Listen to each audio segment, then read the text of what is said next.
What's going on, guys? Bob Busker here again with ThinkComputers, and today we have a case from Diablotek. It is their Fly aluminum case. Last time we took a look at a case from Diablotek, we were not impressed. It left a lot to be desired, so they're trying to redeem themselves with a Fly. It is a $50 case. It's around $50, $55 online, so it's closer to the low end, but we would expect to see some kind of quality from the low end. You know, for people looking to build a budget PC. So let's open this up and check out what's inside.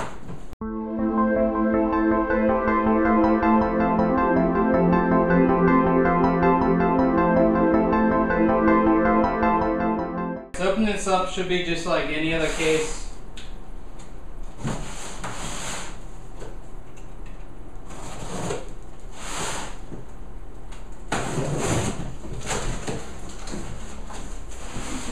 See, the Diablotek uses 2 pieces of styrofoam in a plastic case. Let's do the old flip maneuver, and it's over. The case is, I can already tell, is extremely light. You can tell that. It's all aluminum, so it's going to be really, really light. Not heavy at all. Let's see, which is top, which is bottom. All this stuff out of the way. Move the plastic. Wow, this thing is so light. And they do include a user's manual.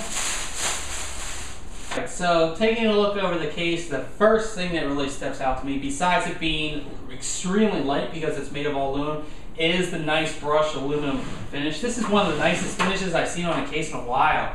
It is sort of like a gunmetal aluminum. I'm not sure if you can see in the video. I don't know if it does it justice, but it just looks awesome. It's a really, really nicely finished case. Starting out at the front here, I don't know if you can see in the video. I'm going to try to move it around a little bit, but looks like there's like some glitter or something in the drive bays. So that's kind of cool. It's kind of different. I've never seen that in a case. I don't know if that's meant to be like that or what, but that's what it is. There is 4 5¼ inch bays, and then you have a single 3½ inch external bay. Weird to see that on a case. We don't see that a lot. Below that, you have your ventilation, and there is a 120mm fan behind that. As far as front panel connections, you have 2 USB 2.0. You have your front audio.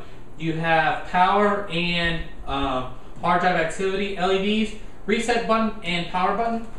There is no top mounted fan or anything like that. No side mounted fans. It's a pretty plain case. So let's move around to the back here. On the back, you can see they also use this aluminum gunmetal finish on the back as well. I like that. There is a 120mm exhaust fan. You have 2 water cooling holes, although they are very small.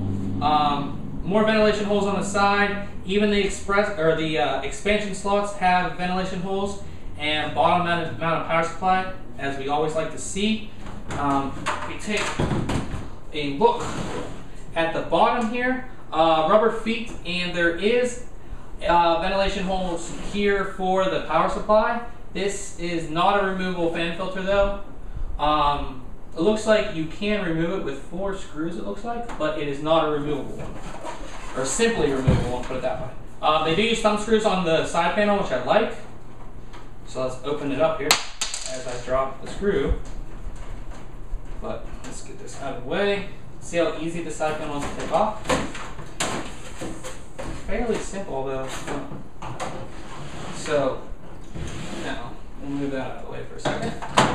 Taking a look inside, again, all aluminum finish on the inside. You have mostly all rounded edges. I don't see anything that's going to cut my finger right away.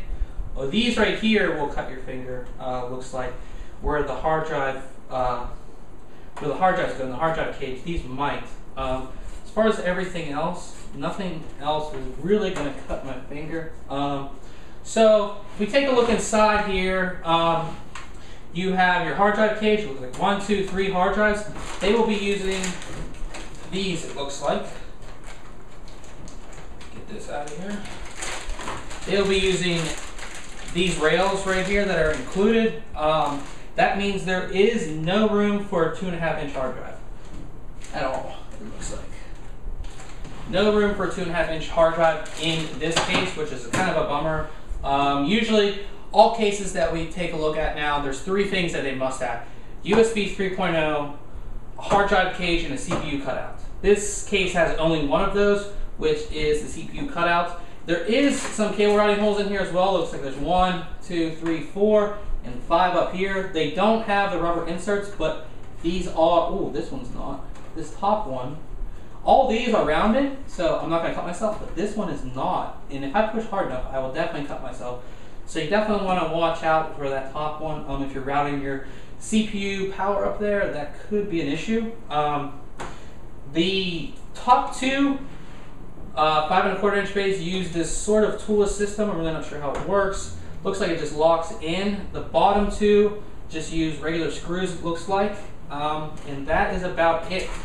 On the where your power supply goes, there is a little lift here, which is provided by, looks like just 2 pieces of aluminum that lifts your power supply off the ground a little bit to get some airflow under it. And that is about it. There is, like I said, the 120mm exhaust fan. And that is about it for the Diablotek Fly case. For $50, it's not that bad. There are other alternatives out there, I would say. There are some issues with this case, but for $50, it is not that bad. So, like I said, if you like our videos, make sure you subscribe, and thanks a lot for checking this video out.